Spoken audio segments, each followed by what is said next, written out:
Vamos falar sobre assunto sério? Operação Lava Jato. Doutor Omar Tarran já está aqui me esperando. Boa noite, doutor. Boa noite, seja bem-vindo ao nosso programa. E olha, é um assunto que já fazia um tempo que eu conversava com a minha equipe de produção, que eu queria trazer aqui ao programa, porque não é brincadeira, são 3 anos de Operação Lava Jato. Quer dizer, nesses 3 anos, o que a gente pode dizer que aconteceu de bom e de ruim dessa operação? Inicialmente, é uma honra estar aqui, né, no programa da Tribuna Independente, o próprio nome já diz, independente. Na verdade, respondendo sua pergunta de forma central, são muitos os efeitos da Lava Jato nesses 3 anos, né? Mas inegável que o efeito central que consolidou na sociedade brasileira que todos são iguais perante a lei. Este me parece ser o tema mais importante que a Lava Jato trouxe para a compreensão da sociedade. Agora, não, eu queria só que o senhor completasse, porque nós vimos que, assim, numa circunstância em que a gente vê a corrupção cada vez maior, agora com essas outras 3 situações que estamos vivenciando, previdência, mais a questão da carne podre, né, da carne fraca, mais a questão social que estamos vivenciando agora com relação a outras circunstâncias. Quer dizer, a gente percebe que muitas vezes a corrupção é que acaba ganhando. Quer dizer, na verdade, agora, com essa operação, nós podemos dizer, sim, se faz justiça no Brasil? Olha, é uma pergunta complicada, né? Realmente trouxe, né? A Lava Jato trouxe, levantou o tapete da corrupção. Tá. E com isso demonstrou-se algo que jamais a sociedade poderia prever, o tamanho escândalo, né? Dilapidaram o nosso orgulho, uma empresa que é, sem dúvida nenhuma, o coração do Brasil, que é a Petrobras. Né? E de lá para cá, as investigações correram para para as outras instituições ligadas ao governo.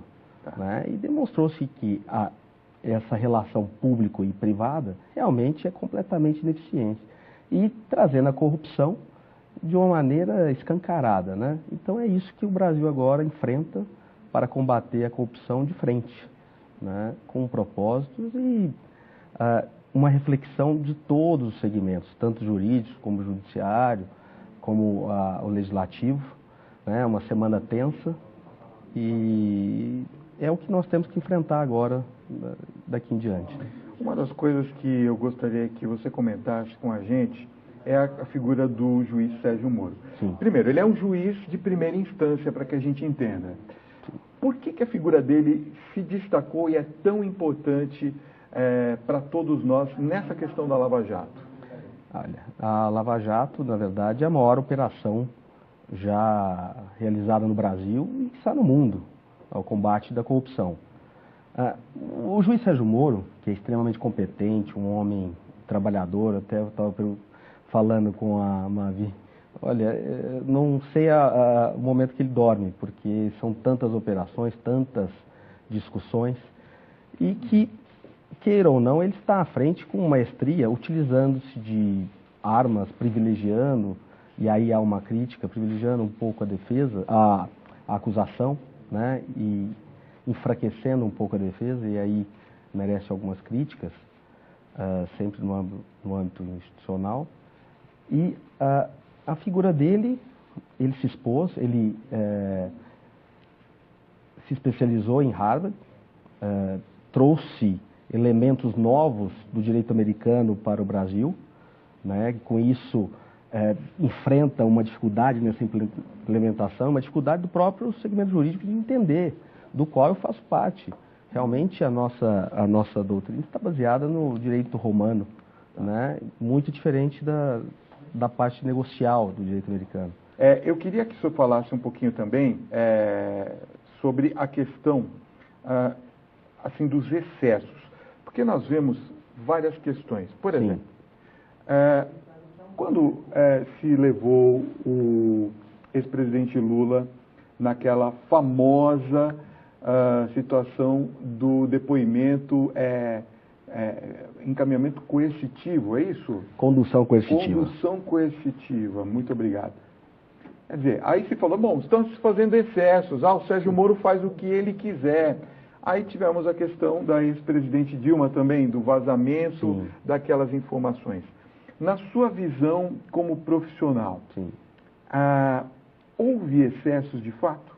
Sim, acredito que houve vários excessos.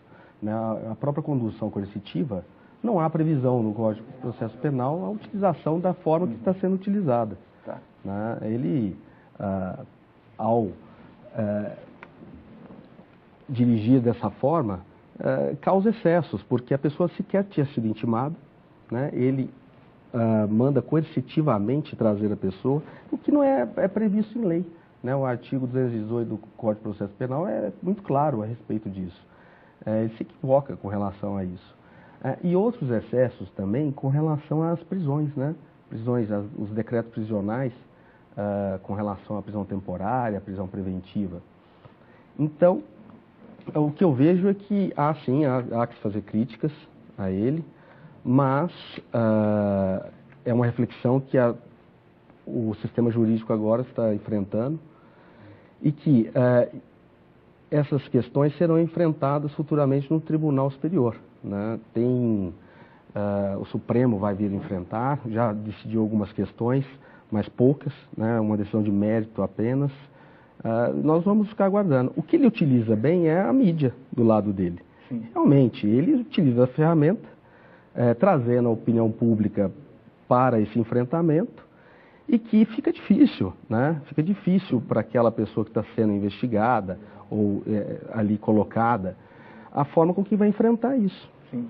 A ponto do que a Procuradoria, após deflagrar uma operação, eles ficam 2 horas falando sobre a investigação, sobre a forma com que foi feita, e a defesa sequer tem acesso àquilo.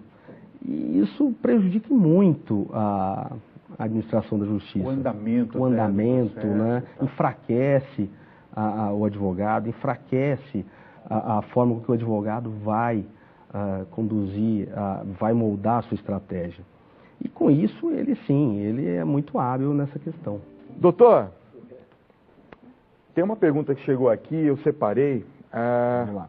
Só que eu vou fazer daqui a pouquinho, que eu vou dar uma lidinha nela novamente, mas tem muitas pessoas que ainda estão em dúvida. Elas estão fazendo uma confusão danada com essa questão das operações. Sim. Porque agora se deu nomes, as operações Lava Jato, e aí tem outros nomes também. Mas uma coisa que eu queria que você comentasse, por favor, é a respeito da questão do Supremo Tribunal Federal. Porque nem todos aqueles que foram pegos na operação, eles se tornaram réus do Supremo Tribunal Federal. Por que isso acontece? Olha, houve um fatiamento, Muitos até imputaram esse fatiamento prejudicial à Lava Jato, e na minha maneira de ver não foi. Porque quando a senadora Gleisi Hoffmann requereu o foro dela de prerrogativa, que é um direito dela, por ser senadora, ela virou réu, ela foi enfrentar os questionamentos em frente ao Supremo Tribunal Federal pela questão de um foro de prerrogativa. Esse foro de prerrogativa, muitos parlamentares possuem esse direito. E verificado essa questão, eles tornam-se investigados perante o Superior Tribunal de Justiça ou o Supremo Tribunal Federal. Visto isso, aqueles que inicialmente começaram a ser investigados pela Lava Jato na primeira instância, passaram a ser investigados para o Supremo Tribunal Federal e frente ao Superior Tribunal de Justiça. E quem, na verdade, decidiu sobre esse tema foi o próprio Supremo Tribunal Federal. Na minha forma de entender, acertadamente. O fato agora é que o Supremo Tribunal encontra-se com dificuldade para analisar e para verificar todas essas investigações sobre todos os políticos que estão sendo investigados que possuem foro de prerrogativa. Aqueles que estavam em exercício durante as investigações. Aqueles que não estavam respondem em primeira instância frente ao juiz Sérgio Moro. Entendi. Tem uma pergunta chegando aqui da Ana Paula, que nos acompanha. Ela faz a seguinte pergunta: Doutor Omar, a delação premiada ajudou ou atrapalhou a Lava Jato? Olha, na verdade... Acho que a pergunta dela é de metade da população brasileira. Na verdade, a colaboração premiada, que é prevista na Lei 12.850 de 2013, ela trouxe a Lava Jato negável informações. No entanto, ela foi trabalhada de uma forma muito banalizada, ao meu ver, porque ela tem que ser de uma forma criteriosa, né? Na verdade, o que se trata a colaboração é um contrato em que aquele partícipe resolve delatar os seus comparsas, mas para isso ele tem que ter prova. Tem que ter dois requisitos. Um é a voluntariedade, tem que ser espontâneo, e coisa que nós não verificamos na maioria das vezes, né? Tem que ter a voluntariedade. E a outra é a efetividade. Ou seja, ele vai ter que demonstrar as provas efetivas que ele tem para proceder aquelas acusações. E isso, ao meu ver, trouxe, sim, uma enorme informações que a Lava Jato, as operações seguiram adiante. Envolvimentos de pessoas que jamais se conheciam nesse meio. E graças, sem dúvida nenhuma, à colaboração. Embora existem muitas críticas com relação à colaboração do preso, né? Aquela pessoa que está presa no cárcere e ela resolve colaborar. Talvez ali não tenha uma voluntariedade, o que eu concordo, né? Mas agora é um grande momento da Lava Jato, porque caso não se comprova aquilo que o delator teria dito, agora, nesse decorrer, ele volta para a prisão, né? Um exemplo básico do caso do Paulo Roberto Costa. Ele está na iminência, né? Porque muitas coisas ele teceu ali e mentiu. Um caso engraçado foi que houve pedido de acariação, uma discussão entre a delação feita pelo Paulo Roberto Costa e a delação feita pelo Alberto Youssef. Quer dizer, os dois fizeram uma colaboração. Pediram a acariação. Um dos dois está mentindo, né? E isso provocou um cenário conturbado. Basta ver agora se o juiz Sérgio Moro vai proceder a mesma condução na punição na demonstração de quem mentiu. Mas inegável que a colaboração, ela deu um norte, sim, a situações que jamais poderiam chegar.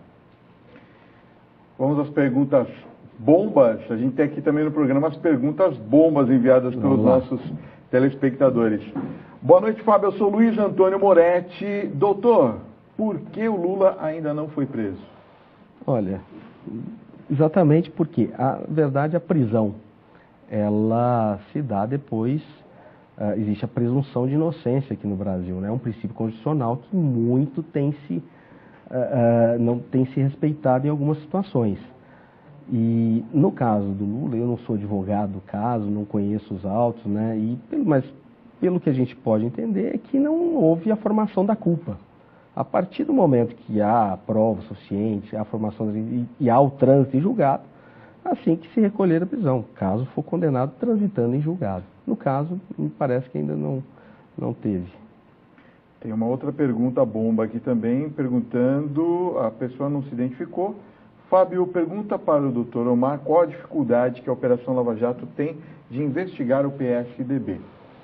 Olha, eu não gosto de tratar o tema da Lava Jato politizando o tema. Acho que... É o que todo mundo faz, infelizmente. É o que todo mundo faz, mas hoje nós estamos vendo aí que há 3 forças-tarefas, né? Uma tarefa que fica em Curitiba, outra que fica em Brasília e uma que fica no Rio de Janeiro. Os procuradores estão à frente, mas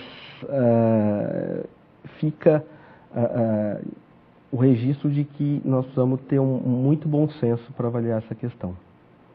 Com relação ao Odebrecht, como é que você vê a questão das delações que foram realizadas e depois as investigações como que elas caminharam depois? Qual que é a sua visão a respeito disso? A questão da Odebrecht é talvez a maior delação já da história. Da história, né? Feita. São 77 executivos da Odebrecht, envolvendo centenas e centenas de parlamentares, onde criou-se até agora um clima, ao meu ver, uma desarmonia entre o judiciário e o legislativo e o próprio executivo, né? Há uma dificuldade nesse trato. Essa para ver agora, a primeira investigação sobre essa delação já causou uma desarmonia entre o próprio procurador e o ministro do Supremo Tribunal Federal, que é muito sério, muito grave. Não tenho dúvidas que essa delação proporcionará passar a limpo realmente uma situação que envolve os parlamentares e empresas privadas também. Na sua opinião, a Lava Jato pode alcançar o BNDES? Sem dúvida, da forma que está sendo conduzida, com as delações e colaborações, porque tem que trazer um fato inédito, novo, né? E não vejo outra condução alguém trazer dados novos do BNDES, até porque o BNDES era o banco que fomentava essa estrutura do público e privado, né? Então, já há notícias que está se caminhando para o BNDES, a própria prisão do Soeig Batista, que tinha muito relacionamento, o mesmo já apontava, e a questão também, recentemente, essa operação carne fraca, que existem laços fortes, ao que parece. E final da operação não vemos, né? O juiz Sérgio Moro já fugiu várias vezes dessa pergunta. Difícil, eu não consigo enxergar, até porque o desdobramento delas são enormes. Números, né? A capilaridade de informações e detalhes que a todo momento na investigação são trazidos, e existem muitos inquéritos para ser discutidos. Agora que veio a delação da Odebrecht, né? Agora que vai ter um desdobramento que, acredito, sem precedentes. Doutor Omar, queria agradecer muito a sua presença nessa noite aqui no nosso Tribuna, viu? Eu que agradeço.